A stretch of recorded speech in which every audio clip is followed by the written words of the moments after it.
your Black Wealth Confessions, and where you admit your mistakes and you talk about really ridiculous things you might have done when it comes to money, mistakes you might have made, regrets that you have, things that you are ashamed of, and you submit your confession anonymously. And so what I do with Black Wealth Confessions is first I forgive you, and then I tell you how you can learn from your mistake and also help other people learn from your mistake. This is how we learn from each other.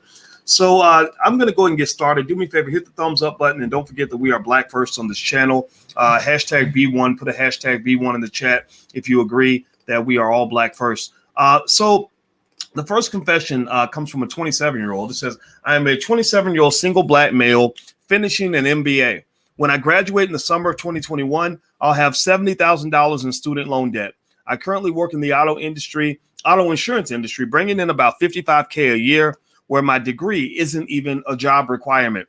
I feel as if I only went to college because I was told to do so. Also, simply for my ego, that was another reason I went to college. I will now be $70K in student loan debt with just the ability to say, look at me, I have a master's. I'm not too happy with this path that I have taken. So this brother, apparently it looks like he took a route that a lot of us take. A lot of us went to college. How many of you have a college degree? How many college graduates do we have in the room? Raise your hand. Put a yes in the chat if you graduated from college. Put a yes in the chat if you went to college.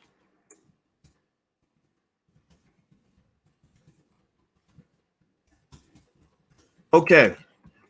All right. I see a lot of yeses coming up. Yeah. A lot of you went to college, right? I mean, that's what a lot of us did. And a lot of us did it because we were taught that was the best way to be successful. And it doesn't mean college can't be connected to your success, right? I'm not here to say that college is always a bad decision or that it's a bad thing to do. I'm just here to kind of give you some nuances that you may not be aware of. The interesting thing that caught my eye with this particular confession, because we've talked about student loan debt before. I've explained to you guys in the past that student loan debt is really the number one the number one reason the Black wealth is actually falling behind. That's literally the number one factor. And so what's fascinating. Okay, Drock says this is my post. Okay, well he's not anonymous anymore. So if that really is you, then I think that's great. That you're owning up to it. And I think it's important to accept or to go ahead and be honest and talk about the mistakes we've made so that other people can learn from our mistakes. Because with each generation, we're supposed to get better. And we won't get better if we don't learn how to not repeat the same mistake that we made in the past. Am I right or am I right? Give me a yes or no if you agree with what I'm saying here. So making mistakes is okay. The question is, how do you handle your mistakes? How do you come back from those mistakes? How do you fix those mistakes? So here's what I'm going to lay out for you really quickly. First of all, the thing that got my attention is that he said that going to college and getting the master's degree was for his ego.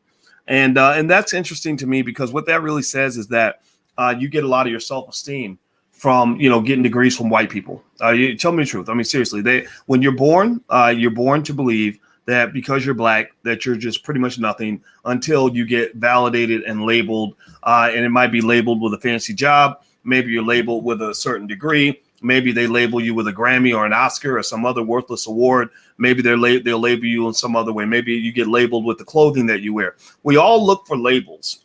And it's so subtle that we don't even know that we're looking for labels. We don't even know that. We just do it because everybody else is doing it, right? We like to be Gucci'd up and everything else and tell everybody, look at me, look at what I'm wearing, look at the brand I have on, because that gives you your self-esteem, that gives you your validation. Well, that's a very dangerous thing because what happens when you're Black in America, in my opinion, is that when they keep your self-esteem low, then what they can do is they then have the ability to sell you your humanity. They sell you your validation. They sell you the thing that you need in order to feel whole and to feel complete.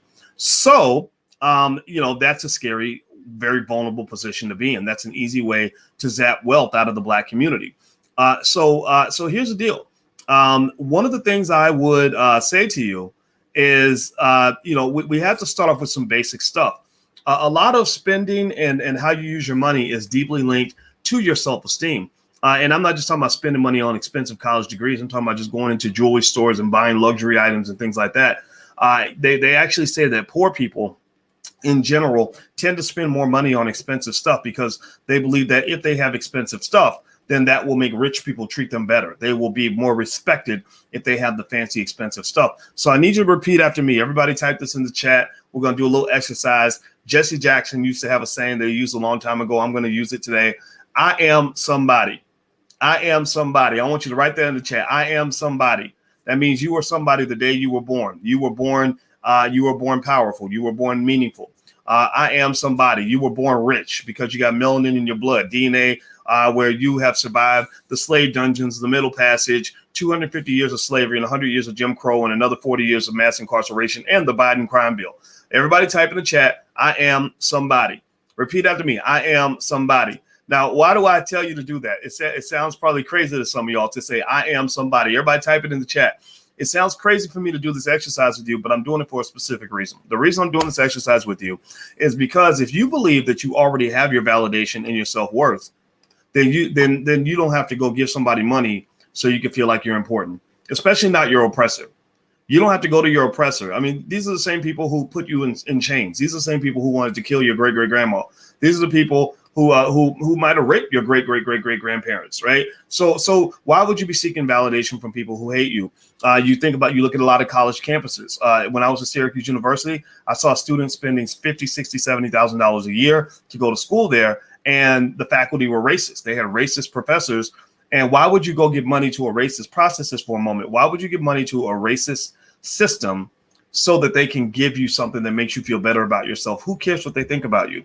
Now let's put this to the side, though. I don't want you to think that I'm saying that a college degree is bad or that it's worthless. I got a 17-year-old in the office next door to mine. We have offices right next to each other. And because I wanted to be near me, I wanted to see what it looks like when a black man's working every day. And he's going to college next year. And we're very happy he's going to college because college is a lot of fun. And I said, it's a great place for you to work. I'm his bonus dad. I'm not his biological dad.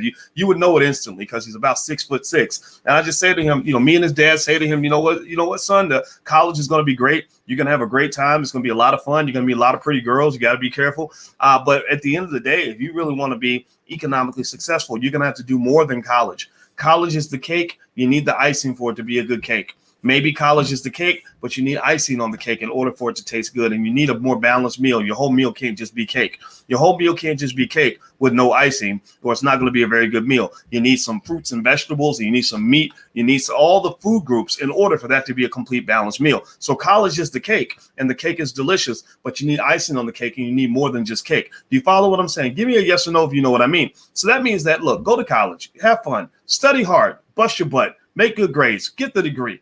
God bless you. But here's the thing. You're a black man also. You're never going to be a white man. No matter how many degrees you get, you will never wake up one day and see your melanin has been zapped out of your body. You will never wake up one day with blonde hair and blue eyes. You will never wake up one day as Tom Smith, from Martha's Vineyard. You are always going to be a black man, which means that when you go into certain environments, you are going to be intimidated because you're tall, you're black, and you're intelligent, and you're ambitious. You're going to go into situations where you're going to always, your whole entire life, you're going to be in corporate America in a white supremacist system. And notice that, surprise, surprise, in the white supremacist system, white people get all the rewards, right? But because that system was built for them, it wasn't built for you. You're as ridiculous as somebody trying to go to China. You're an American trying to go to China and expecting to get the same opportunities that a Chinese business is going to give a Chinese person. You will never go to China and get the same opportunities in a Chinese business as Chinese people are going to give other Chinese people. That doesn't even make any sense. To even think that that's a possibility means right there they've infected you and injected you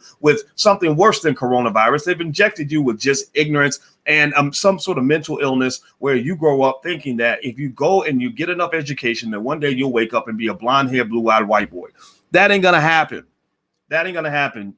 No matter how much education a black man has in America, you can end up like Smokey in the movie Friday, who got fired on his day off. Right? I know brothers with master's degrees who got fired on their day off, who never got the promotion, never got the job they wanted, never got the pay that they wanted, and were very, very frustrated. I'm talking about guys that good men who never broke the law, never used drugs, never beat up on a woman, never did any of the trifling stuff on TV, did everything right, followed the rules, paid attention, were well behaved, and still didn't get the opportunity that they would have gotten if they had been white or maybe if they had been gay. Like, let's just keep it 100. The only person in corporate America that makes the same amount of money as a white male is a gay black male. I don't know if y'all know that or not. So what I say is, for this person, and I got the sense that the person who submitted this Black Wealth confession was a man. I don't know why. I think that maybe that's the sexist in me. I apologize if that's the case. Craig was Ice Cube played Craig. Smokey was played by Chris Rock. Or maybe Craig got fired on his day off. There you go. Craig got fired. It wasn't Smokey. It was Craig. See, that's even worse because Craig was the good guy. Craig was the straight guy. Smokey, you can see why Smokey would get fired. But Craig did everything right. Right? Craig didn't break any law. Craig was a good guy. Right? So my point on the matter is to say that when you're a Black man, you have different rules, and it's very important that you also play by different rules. It's also very important that you move in a different way because you're dealing with a different situation. And it's very important that you know this, because if you don't know this, you're going to be very frustrated your whole entire life. Now, by the way, do me a favor, please take 1 second real quick. Please hit the thumbs up button, share, and subscribe button. Also, those of you who are watching on the Black Financial Channel on Instagram, you can follow the Black Financial Channel on Instagram. Just look up the Black Financial Channel. And if you want to submit a Black Wealth confession, the URL is right there on the screen. It's blackwealthconfessions.com, blackwealthconfessions.com. So feel free to submit your confession, submit it anonymously. Tell me about something stupid that you either have done with money or something stupid that you're doing with money, and I'll address as many confessions as I possibly can. I can't address them all, but I will address as many as I can. And also, don't forget that our Black Wealth calendars are out now. So if you want a Black Wealth calendar for 2021, where we put Black Wealth principles on a calendar that you can put on your refrigerator, go to blackwealthcalendar.com. That's blackwealthcalendar.com. Let me lay out a couple more thoughts. I'm going to read this confession again, and then I'm going to address it again so we can learn something from this person's experience. First of all, you're 27 years old. Oh, that's why I knew it was a Black male, because he says, I'm a 27-year-old single Black male. Pay attention, boys. Pay attention. Okay. Hello. I'm a 27-year-old single Black male finishing an MBA. First of all, congratulations. That's really awesome. 27 years old. You got your whole life ahead of you. No matter how much dumb stuff you've done by the age of 27, you can usually recover from most of it. Okay. So he's 27 years old, finishing with an MBA. He graduates in the summer of 2021. I have $70K in student loan debt. I currently work in the auto industry, bringing in about $55K a year, where my degree isn't a job requirement. A lot of people end up in that situation where you get a degree in one field and your job doesn't even require a degree in that field. Here's a little interesting thing about college that I found fascinating. When you get about 40 years old, nobody really cares what you majored in college. Seriously, nobody cares if you made straight A's or straight C's. Like, nobody cares. I have people that work for me. I don't even know if half of them went to college. I don't even ask. I know if they can do their job, though. I know if they can do their job, but I don't know if they went to college. I do not care. I do not care. Having a piece of paper does not make you more qualified for the position, at least not when it comes to people that are trying to get results. And also, there are a lot of college degrees or a lot of college graduates who have fancy degrees who work for people who never went to college. Right? You get up every day in a suit and tie. Your boss comes to work in his pajamas because he learned the stuff that mattered. He had the essential skills. See, you're an optional worker. He's an essential worker. You're in the background. He's on the front lines. The essential workers on the front lines, economically speaking, historically, have been the people that knew how to do what is most important in business, which is know how to make money. So his work was essential. Your work is optional. After the essential workers do their work on the front lines and go find a customer and sell a product, then they come and get you, the college graduate with the fancy piece of paper, to go help shuffle enough paper for them to make more money. That's just what it is. That's just what it is. So if you're really talking about, now I want y'all to know, do y'all want to keep it fake or keep it real? Do you want that fake education, or do you want real education? A lot of fake education happens in college. I've seen a lot of people go to college and spend more time preparing for a step show than they spent preparing for any test that they took the entire 4 years they were there. I've seen people go to college and spend more time drinking and whoring and partying than they spent studying in a book. I've seen people go to college and literally come out damn near dumber after they left than they were when they arrived. I've seen people go to college as good, wonderful, normal people and leave college as drug addicts and alcoholics. I've just seen it happen. And Lord knows I went to Syracuse. We produce as many alcoholics as we produce college graduates. I guarantee you that. One of our students actually wrote a best-selling book called Smashed. I believe that's what it was called, where there's a picture of her slung over the curb, like about to puke because she had been drinking all night. And she talked about nothing but spending 4 years in a bottle. Now, this was a white girl, so black people ain't got to take credit for this one. But this is a black woman. But that's really the reality of it all. The point I'm making on this is to say that being on the college campus in itself does not make you inherently smarter. It just doesn't. It really doesn't. I know people who stay at home, who learn who are the essential workers who learn the essential skills. The skill is, okay, I need to figure out how to go get paid. I'm going to figure out how to get a customer, how to get a product to that customer and get that customer to give me money. So that's the skill that I'm going to learn. And they learn that skill, and that skill carries them for the rest of their life. They're then able to do whatever they want. They're making insane amounts of money. They're doing extremely well. So what this person probably needs, I would say, it sounds like you're not happy with your life. That's the point. That's what I'm getting to. It sounds to me, look, you said you're 27 years old, you finished your MBA, you should be cheering, you should be happy. You're 70K in debt, but you're looking around and you're like Neo in the Matrix. You are asking yourself, like, what is this all that there is? Something doesn't seem right. I make 55K a year. I hate my job. I have all this debt, but I have an MBA. So I'm supposed to be a successful black man. The bougie Negroes are all congratulating me, but I don't feel happy. Something's missing, Mom. I just don't know what it is. Well, I'm here to tell you, Boyce, aka Morpheus, let me be Morpheus, and I'm going to give you the red pill or the blue pill. And I'm going to tell you that the reason, Neo, that you feel like something isn't right is because something is definitely wrong. Something's wrong. 70K in debt is a lot of money. You damn near have a mortgage and have no house. Your mortgage is that piece of paper.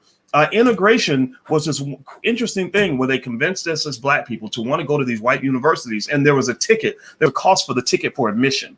The ticket for admission was, you got to pay us all the money you have and even pay us money you don't have, all the money you're going to have, in order for us to give you a piece of paper so you can get certified to go work for another white man. Well, you know what? When you're working for somebody and working until the death and you're getting enough money to get by while your boss is getting rich, well, what makes that different from sharecropping? Some black college graduates, unfortunately, are nothing more than educated sharecroppers. I'm not dissing you. I'm not making fun of you. I'm not saying that you're stupid. I'm saying that if you look at sharecropping is where you put the sharecropper in a tremendous amount of debt, more debt than they can ever repay. Does that or does that not happen to a lot of college graduates? Give me a yes or no. How many of you feel that how many of you know a college graduate who has more debt than they can ever repay in a lifetime? Yes or no? Give me a yes or no if you know somebody in that category. So how does sharecropping work? Sharecropping is where you say, you're the boss, you own the land. You say, I'm going to give you an opportunity. So I'm going to loan you all the tools and the land, and I'm going to put you in a ton of debt, so much debt that you can never get out of that debt. So you're always going to have to work for me. You're always going to have to answer to me. Right? You have no choice now, and you're going to work, and you think you're getting ahead. You think you're going to work yourself out of the debt, but the joke's on you, because you will never work out of that debt. You will be a person that's swimming really, really hard in a swimming pool where you're not moving an inch. You're just going to spend your whole life like a hamster running really, really fast on a wheel, and you're not going to move an inch because the whole wheel was designed before you came along. So in many cases, a college degree, if you're not careful, can become your ticket to educated sharecropping, where you're stuck in more debt than you can ever repay. You're not generating the income that allows you to eliminate the debt. And so therefore, you're pretty much just destined to work until you die. And when you die, your family has no assets. Well, just surprise, surprise. This has been going on for over 2,000 years. Europeans, white people did this to other white people. White people used to do this to other white people. If you go back to the feudal systems in Europe back, 1,500 years ago, that they did in Italy and other places, that was how it was structured. 90% of the population were the peasants who would work their butts off on the farms to take care of the nobility, the top 10%.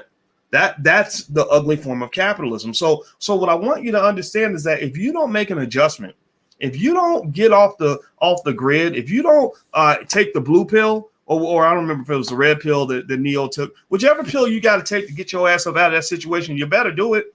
You better do it.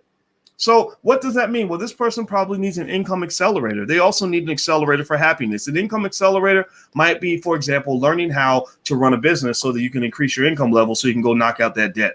A lot, they're not giving people a hard time for not paying their student loan debts. Nobody's really paying it, right? So some people just put it to the side. They defer it. They say, okay, you know what? I'll take a hit on my credit. I'm just going to go out here and hustle and go make some more money, and then I'll come back and deal with the debt later. All sins can be forgiven if you show up with money. I saw an episode of The Sopranos one time where there was a guy who tried to kill Tony. Tony was the big boss. He tried to kill Tony, so Tony was pissed at him, and the guy disappeared, and he was looking for him. He was looking for him because he's going to kill him. And then the guy shows up. One day Tony's eating lunch, and the guy walks up, and Tony stops eating it. He starts eating the spaghetti in the middle of a bite. He's got some spaghetti hanging out of his mouth, and he just looks up at him, and he's like, what the fuck are you doing here? And the guy's like, look, Tony, I know you're mad. Tony, I know you're mad at me. I know you're mad at me, but I got $100K in the bag that's just for you. And Tony's like, you got $100K in the bag? Okay, sit down. So all sins are forgiven because he paid his way out of that situation, right? So what's the point? The point is that with the student loan people, if you're not paying that student loan debt and you leaving it to the side, they kind of get it. I'm not telling you to do it. I'm just telling you I've seen people do this before. They kind of get it. Some of y'all may have already defaulted on your student loans. It's okay because actually half of all Black college graduates default on their student loans, right? And it does hit your credit. There's no question about it. But if you have an exit plan, maybe in a plan where you're taking that extra money and you're investing it consistently, maybe you're acquiring some real estate if possible, or you're putting your money into a business that can increase your income and get your side hustle moving, right? Then maybe you can come back later and come back with enough cash to get that fixed. You know, I can tell you as a person, I've had terrible credit. There's been times when my credit was in the garbage, and the reason it was in the garbage, I knew what my credit score was. I knew it was garbage. I just had to pay for everything with cash. But you know what happened? When I got enough cash, I went back, I paid off a bunch of the debts, got them removed, and everything was fine. My score went right back up. Right. But one thing I was not going to do was I was not going to slave away for the next 30 years at a low paying job just to make enough money to barely pay back student loans. That was one thing I was not going to do. So it sounds like this brother needs a transformation in his life. Right. He needs a better career, a career that he actually enjoys, not the one that his mama told him to do. In fact, actually, he talks about this. He mentions in the Black Wealth Confession. Let me see here. Hit the thumbs up button. Please hit the thumbs up button. And by the way, if you want to submit a Black Wealth Confession, just go to blackwealthconfessions.com. And you can actually see my responses to other Black Wealth Confessions if you want to subscribe to financialjuneteenth.tv.com. Let me see if I can put the URL on the screen. There we go. So if you subscribe to financialjuneteenth.tv.com, you can actually hear my responses to some of the other Black Wealth Confessions. It's a good platform. It's designed to help you. So I hope that you'll take advantage of this resource. He says, I feel as if I only went to college because I was told to do so. Also simply for my ego. Those are two very dangerous reasons to make financial decisions. The reason it is a bad decision to do things just because other people told you to is because people are stupid. People are sheep. People follow the crowd, even if the crowd is headed to hell in a handbasket. People will tell you what to do just because everybody else is doing it. I don't know if this is just unique to Black people or not, but my God, I swear to God, there are times where I literally feel like I was born on the wrong planet because everybody will be going that way. And I'll be like, I would go that way, but I'm not stupid enough to do what the rest of y'all are doing because the rest of y'all Negroes going to end up complaining and sad and upset because of how hard it is to be Black, because you're literally walking yourself right into a death trap. I'm just telling you, brainwashing is very real. Brainwashing is super real. It happens every day in media, every day, all the time. And the thing about it that's really interesting is that white supremacy was not designed for your empowerment. And these systems that brainwash you, if you follow the systems and just do what everybody else tells you to do, you literally will be doing things that on their surface are incredibly stupid, but you're doing it because everybody else is doing it. So you'll think it's okay because everybody else is doing it. When I wrote my dissertation, I had a dissertation committee member by the name of David Hirschleifer, very smart white man. David Hirschleifer was an expert on things he called herding effects, herding. And he talked about, and he gave financial theory on why people tend to follow the herd, not just dumb people, but smart people too, not just poor people, but rich people too, not just Black people, but white people too. And then the problem is that when your culture has been designed deliberately to be dysfunctional and backward, I can point to 1,000 examples in Powernomics where Black people were trained to be dysfunctional and backward. So when your culture is dysfunctional and backward, economically dysfunctional and backward when it comes to health and what you put in your body, dysfunctional and backward when it comes to politics and the idea that it's radical to simply ask for something for your vote, that following the crowd is a very dangerous thing to do.